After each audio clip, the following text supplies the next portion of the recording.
Bulletin की शुरुआत इस वक्त बड़ी खबर के साथ पटना से। बड़ी खबर जहां सक्षमता पास शिक्षकों को नियुक्ति पत्र अब मिलेगा। 20 नवंबर की तारीख जब मुख्यमंत्री नीतीश कुमार नियुक्ति पत्र देते हुए नजर आएंगे। पटना के अधिवेशन भवन में समारोह का आयोजन, सभी जिलों में डीएम खुद नियुक्ति पत्र बांटने वाले हैं। नियुक्ति पत्र वितरण कार्यक्रम को लेकर शिक्षा विभाग अब तैयारियों में जुट गया है। लगभग 1,40,000 ऐसे अभ्यर्थी हैं जिन्हें फिलहाल नियुक्ति पत्र दिया जाएगा। दिसंबर में स्कूलों का आवंटन भी शुरू हो जाएगा। तो ये बड़ी खबर इस वक्त सामने आती हुई शिक्षकों के नियुक्ति पत्र से जुड़ी हुई सक्षमता पास शिक्षकों के लिए बड़ी खबर। तो 20 नवंबर जब नियुक्ति पत्र मिलेगा इन अभ्यर्थियों को, 1,40,000 शिक्षक जो है वो नियुक्ति पत्र हासिल करेंगे।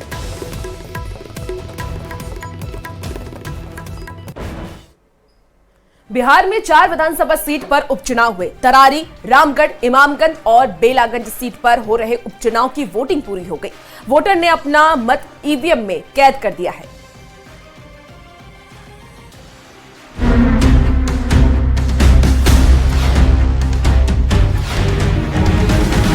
दो 2025 में होने वाले बिहार विधानसभा चुनाव के पहले सेमीफाइनल माने जा रहे 4 सीटों का उपचुनाव छिटपुट घटनाओं को छोड़ दें तो शांतिपूर्ण संपन्न हो गया। सुबह 7 बजे शुरू हुई वोटिंग की प्रक्रिया शाम के 6 बजे पूरी हो गई। शाम के 6 बजे तक चारों सीटों पर बम्पर वोटिंग हुई। बिहार में 4 सीटों पर उपचुनाव हुए। इमामगंज, बेलागंज, तरारी और रामगढ़ चारों ही सीटों पर वोटिंग का प्रतिशत 50 के पार पहुंच गया। वोटिंग खत्म होते ही राजनीतिक दलों की ओर से जीत के दावे भी किए जाने लगे। नेता प्रतिपक्ष तेजस्वी यादव ने उपचुनाव की चारों सीटों पर जीत का दावा किया। और चुनाव हमको लगता है कि महागठबंधन के पक्ष में रहेगा और सब लोग जो है मौजूदा सरकार से परेशान हैं। तो दूसरी ओर जेडीयू के कार्यकारी अध्यक्ष संजय झा ने कहा, चारों सीट पर एनडीए की जीत होगी। जनता ने अपना समर्थन एनडीए को दिया है। नहीं, बिहार में तो हम लोग सारा सीट जीत रहे हैं। बिहार का उपचुनाव कई मायने में खास है। 2020 में इन 4 में से 3 सीटें इंडी गठबंधन के पास थी, महज 1 सीट एनडीए के पास थी। ऐसे में इंडिया अलायंस के सामने अपनी सीटों को बचाने की चुनौती है, क्योंकि 1 सीट के नुकसान से भी बड़ा मैसेज जाएगा।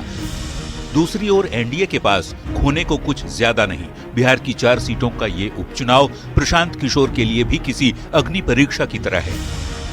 इस चुनाव के नतीजे बताएंगे चुनावी राजनीति में पहली बार किस्मत आजमा रही प्रशांत किशोर की पार्टी को बिहार की जनता ने स्वीकार किया या फिर नकार दिया। न्यूज़ 18 के लिए अमित कुमार, रवि एस नारायण और धर्मेंद्र कुमार के साथ ब्यूरो रिपोर्ट। तो केंद्रीय कपड़ा मंत्री गिरिराज सिंह ने झारखंड विधानसभा चुनाव और बिहार में 4 सीटों पर हुए उपचुनाव में जीत का दावा किया है। गिरिराज सिंह ने कहा कि झारखंड में सत्ता बदलेगी और एनडीए की सरकार बनेगी और बिहार में हुए उपचुनाव में भी हम अच्छा सीट जीतने वाले हैं। देखते हैं बहुत अच्छे ढंग से झारखंड में सत्ता बदलेगी, एनडीए की सरकार बनेगी, यहाँ हम सीटें। और अब बात झारखंड की करते हैं। झारखंड में पहले चरण की वोटिंग हुई। 15 जिले की 43 सीट पर कुल 64.16% वोट पड़े। खरसावा में सबसे ज्यादा 77.32% वोट पड़े हैं, जबकि राजधानी रांची की बात कर लें तो राजधानी रांची में सबसे कम महज 91.50% ही वोटिंग हुई। हालांकि ये फाइनल आंकड़ा नहीं है, ऐसे में वोट प्रतिशत अभी और बढ़ने की गुंजाइश है। तो आपको बता दें कि कल झारखंड में पहला चरण का चुनाव हुआ और पहले चरण के चुनाव में लोगों का उत्साह भी खास तौर पर देखा जा रहा था। खासकर महिलाओं का उत्साह काफी ज्यादा देखने को मिल रहा था। और झारखंड की बात कर ले तो देखिए 64.16% वोटिंग हुई है झारखंड में। कुल वोटिंग के जो आंकड़े हैं वो हम आपको बता रहे हैं। 43 विधानसभा सीटों पर ये वोटिंग हुई और इसका फैसला आ चुका है। शाम के 5 बजे तक की हम आपको आंकड़े बता रहे हैं, जहां 64.16% मतदान हुआ है और झारखंड झारखंड का क्या आदेश है ये तो 23 नवंबर को पता चलेगा, लेकिन लोगों का उत्साह उमंग उतना ही सुबह 7 बजे से लेकर के शाम के 6 बजे तक देखा जा रहा था। हर जगह बूथ पर लोग कतार में खड़े अपने मताधिकार का इस्तेमाल करने का इंतजार कर रहे थे। तस्वीरें आप देख पा रहे होंगे जहां बुजुर्ग भी जो चल नहीं पा रहे फिर भी वो मतदान केंद्र पर पहुंच रहे थे और अपने मताधिकार का प्रयोग कर रहे थे। खरसावा की बात कर ले तो खरसावा में 77% वोटिंग हुई है। रांची में सबसे कम वोटिंग दर्ज की गई है। बता दें कि 91.50% वोटिंग रांची में हुई है। मतदान सबसे कम रांची में, और जो मतदान का प्रतिशत इस बार रहा है झारखंड का वो अच्छा रहा है। तो झारखंड में 2 चरणों में चुनाव, जिसमें पहले चरण की वोटिंग अब संपन्न हो चुकी है। अब 43 विधानसभा सीटों का फैसला भी पूरी तरह से हो चुका है ईवीएम में कैद। शाम 5 बजे तक 64.16% मतदान किया गया। सुबह से लेकर शाम तक न्यूज 18 लगातार आप तक इसकी कवरेज दिखाता रहा और ये कोशिश हमारी रही कि ज्यादा से ज्यादा लोग पोलिंग बूथों तक पहुंचे और अपने मताधिकार का इस्तेमाल करें। ये रिपोर्ट देखिए। वक्त सुबह के 6 बजे। मतदान शुरू होने में अभी 1 घंटे का समय बाकी था, पर न्यूज 18 की महाकवरेज शुरू हो चुकी थी। हमारे संवाददाता हर बूथ पर नजर बनाए हुए थे। लोकतंत्र के महापर्व चुनाव को लेकर मतदान सुबह 7 बजे से शुरू है। यहाँ पर मॉक पोल का काम स्टार्ट हो गया है। इस वक्त हम झुमरी तलैया के 83 और 84 बूथ संख्या पर हैं। ये पिंक बूथ है। उससे पहले आप देखिए जो वोटर्स हैं वो यहाँ पहुँचने लग गए हैं, अपने नामों की तलाश कर रहे हैं। जैसे ही घड़ी ने सुबह के 7 बजे का इशारा किया, पोलिंग बूथ के दरवाजे खुल गए। मतदाता मतदान केंद्र के अंदर दाखिल होने लगे। महिलाएं, बुजुर्ग, दिव्यांग, युवा, हर मतदाता लोकतंत्र के इस पर्व में अपनी भागीदारी निभाने पहुंचा। 15 जिलों की 43 सीटों से लोकतंत्र की रंग बिरंगी तस्वीरें आती रहीं। दोपहर होते होते बूथ के बाहर वोटर्स की लंबी कतार लग गई। बड़ी सुरक्षा व्यवस्था के बीच सुबह 7 बजे से मतदान शुरू है। सुबह से ही वोटर अपने लाइन में आकर लग गए हैं। देखिए कैसे बाबा लाठी के सहारे चलते हुए। मैं इस वक्त मौजूद हूँ मेदिनी नगर के पलामू क्लब में, जहाँ पे मॉडल बूथ बनाए गए हैं। आप तस्वीरों में देख सकते हैं सुबह 7 बजे से यहाँ पे जो है मतदाता कतार में लगे हुए हैं। नक्सल प्रभावित इलाका हो या जंगल पहाड़ी वाले सुदूर गांव, मतदाताओं का जोश देखते ही बनता था। दिन ढलता गया पर मतदान केंद्र पर भीड़ जुटती रही। अंतिम वक्त तक भी लोग वोट डालने के लिए पहुंचते रहे। रांची में टीम इंडिया के पूर्व कप्तान और रांची के राजकुमार महेंद्र सिंह धोनी ने भी मतदान किया और रांची में धोनी की पत्नी साक्षी और माता पिता के साथ में वहां पर वोट डालने के लिए पहुंचे थे। शाम 5 बजे वोटिंग का समय समाप्त हो गया। तो झारखंड में पहले चरण की वोटिंग खत्म हो चुकी है। पहले चरण में 15 जिलों की 43 सीट पर वोटिंग हुई और 950 बूथ पर शाम 4 बजे तक वोटिंग हुई। गजराज महाराज ग्राफिक्स के जरिए आपको ये दिखा रहे हैं कि झारखंड में अब तक कितनी परसेंट वोटिंग हुई। तो 59.28% वोटिंग हुई फर्स्ट फेज में।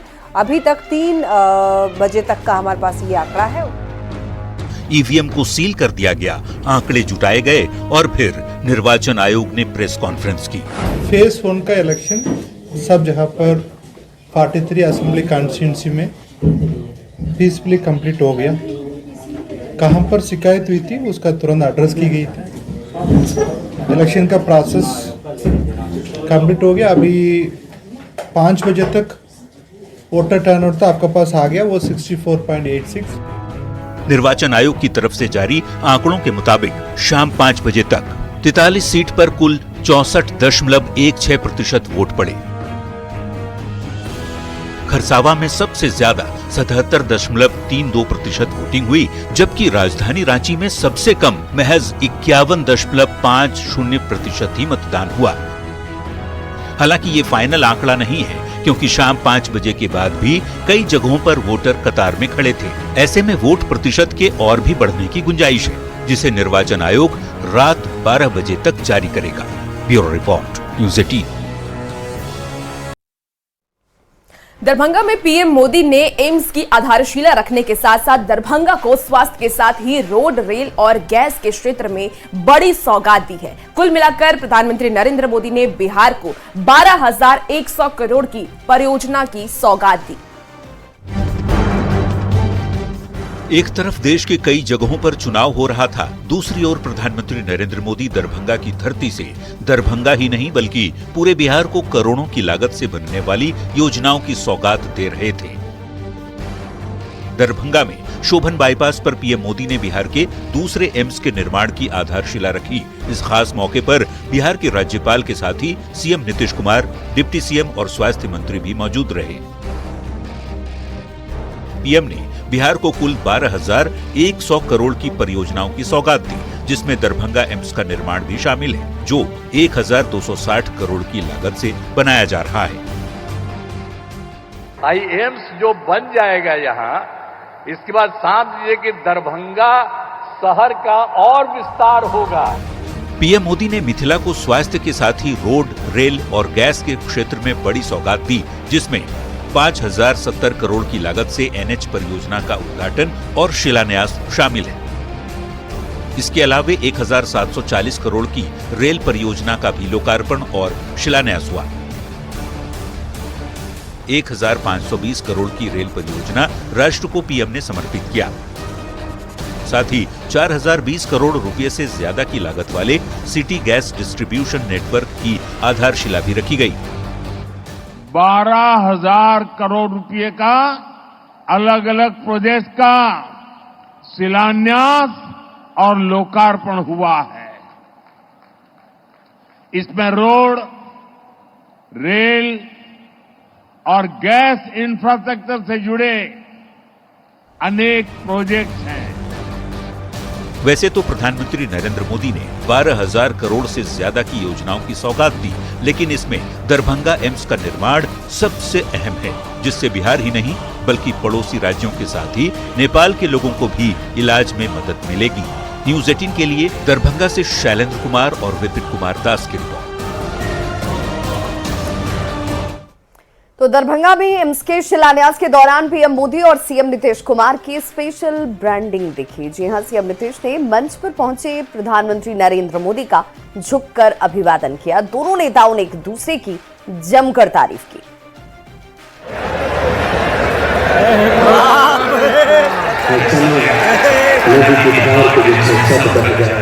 जब तक नीतीश जी सरकार में नहीं आए थे, तब तक गरीबों की इस चिंता को लेकर कोई गंभीरता ही नहीं थी।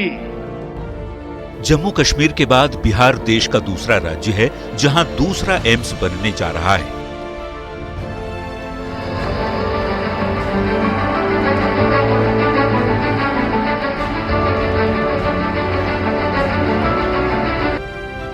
मौका था दरभंगा एम्स के शिलान्यास का। बिहार का दूसरा एम्स दरभंगा एम्स का भूमि पूजन किया जा रहा है। लोगों की भीड़ उमड़ी थी। खुद पीएम मोदी शिलान्यास करने पहुंचे थे। साथ में मौजूद थे बिहार के मुख्यमंत्री नीतीश कुमार और उनके मंत्री। विकसित भारत के संकल्प के शिल्पकार, हर भारतीय की प्रेरणा पुंज का करतल ध्वनि के जयघोष से वंदन करें, अभिनंदन करें। इस दौरान पीएम नरेंद्र मोदी और बिहार के सीएम नीतीश कुमार की जबरदस्त बॉन्डिंग दिखी।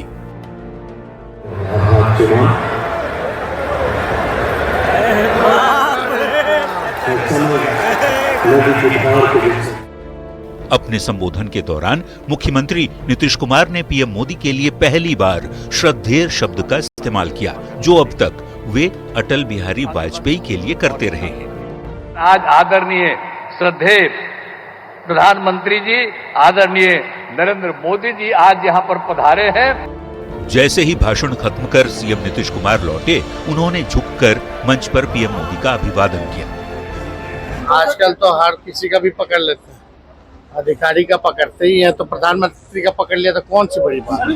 विपक्ष चाहे जो कहे, जेडीयू के नेता और खुद मुख्यमंत्री नीतीश कुमार कहते रहे हैं कि ये दोस्ती अब नहीं टूटेगी। कभी इधर उधर नहीं जाएंगे। पीएम नरेंद्र मोदी और बिहार के सीएम नीतीश कुमार का रिश्ता कभी नीम नीम कभी शहद शहद जैसा रहा है, लेकिन इस बार की दोस्ती कुछ ज्यादा ही दमदार दिख रही है। न्यूज 18 के लिए दरभंगा से शैलेंद्र कुमार और विपिन कुमार दास की रिपोर्ट। दरभंगा में पीएम मोदी का मैथिली अंदाज सबको भा गया। पीएम मोदी ने मंच से मैथिली में सबको प्रणाम किया, फिर मिथिला की एक प्रचलित कहावत भी सुनाई, जिसके बाद दरभंगा के लोगों के चेहरे खिल उठे। आप भी देखिए पीएम मोदी का मैथिली अंदाज। राजा जनक, सीता मैया, कविराज विद्यापति के ई पावन मिथिला भूमि के नमन करे छी। ज्ञान, धान, पान, मखान, ये समृद्ध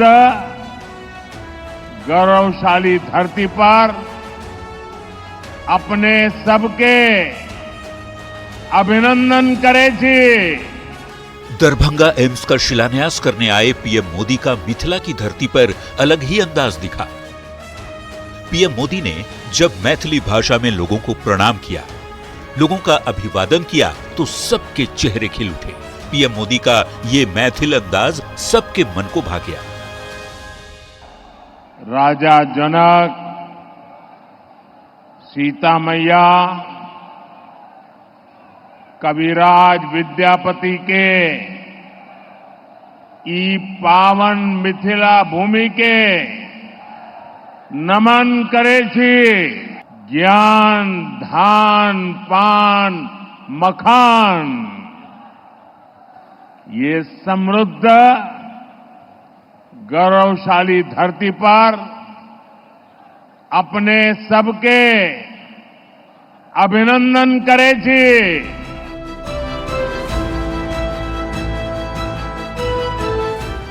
दरभंगा में एम्स के शिलान्यास कार्यक्रम में प्रधानमंत्री ने मिथिला की जमकर तारीफ की। पीएम ने कहा, मिथिलांचल में एक कहावत कही जाती है, पग पग पोखर माछ मखान, मधुर बोल मुस्की मुखपान। पीएम ने जब ये कहावत सुनाई तो लोगों के चेहरे पर मुस्कान फैल गई। दरभंगा के बारे में कहा जाता है, पग पग पोखरी माछ मखान, मधुर बोल मुस्की मुखपान। इससे पहले जब पीएम मोदी दरभंगा एम्स का शिलान्यास करने पहुंचे तो प्रधानमंत्री का पारंपरिक तरीके से मखाना की माला पहनाकर भव्य स्वागत किया गया। दरभंगा के सांसद गोपाल जी ठाकुर ने पीएम मोदी को मिथिला पेंटिंग भी भेंट की। दरभंगा एम्स का शिलान्यास कर पीएम मोदी ने बिहार को बड़ा तोहफा दिया। बिहार देश का दूसरा राज्य है जहां 2-2 एम्स की सौगात मिली है। Bureau report, news 18। तो नेता प्रतिपक्ष तेजस्वी यादव ने दावा किया कि उनकी वजह से ही दरभंगा में एम्स बना है। शोभन में एम्स के लिए जमीन देने के बाद केंद्र सरकार ने मना कर दिया था, लेकिन उन लोगों के अड़े रहने की वजह से केंद्र सरकार को झुकना पड़ा। तेजस्वी के दावे पर जेडीयू के राष्ट्रीय कार्यकारी अध्यक्ष संजय झा ने पलटवार किया। संजय झा ने तेजस्वी पर झूठा क्रेडिट लेने का आरोप लगाया। आप लोगों को याद है कि लगातार केंद्र की टीम भी आई थी, उन लोगों ने तो मना कर दिया था, लेकिन दोबारा हम लोगों ने चिट्ठियां, मांडविया जी थे उस समय स्वास्थ्य मंत्री, उनको हम लोगों ने लगातार चिट्ठी भेजा कि भाई शोभन में ही बनना चाहिए ताकि दरभंगा का विस्तार भी हो सके। तो देखिए, सब तो काम जमीन तो मेरा ही दिलाया हुआ है, अब इससे कोई नकार नहीं सकता। जिसको सबूत चाहिए उसको हम सबूत भी ला करके दे देंगे, और लोग जान भी रहे। का क्या रोल है भाई? 2015 के बजट में बिहार को दूसरा एम्स मिला और 2018 में भारत सरकार ने कैबिनेट से पास करके दरभंगा में एम्स बने वो तय किया, और नीतीश कुमार जी प्रधानमंत्री जी ने बिहार को दिया, और दरभंगा में एम्स बने वो नीतीश कुमार जी ने तय किया। समाधान यात्रा जब कर रहे थे मुख्यमंत्री जी, उस समय जहां आज कार्यक्रम हुआ है उस स्पॉट पे गए और उन्होंने वहां स्पॉट पे तय किया। वो तो थे भी नहीं वहां, वो क्या है? मुख्यमंत्री तय किए ना, मैं तो बता रहा हूं।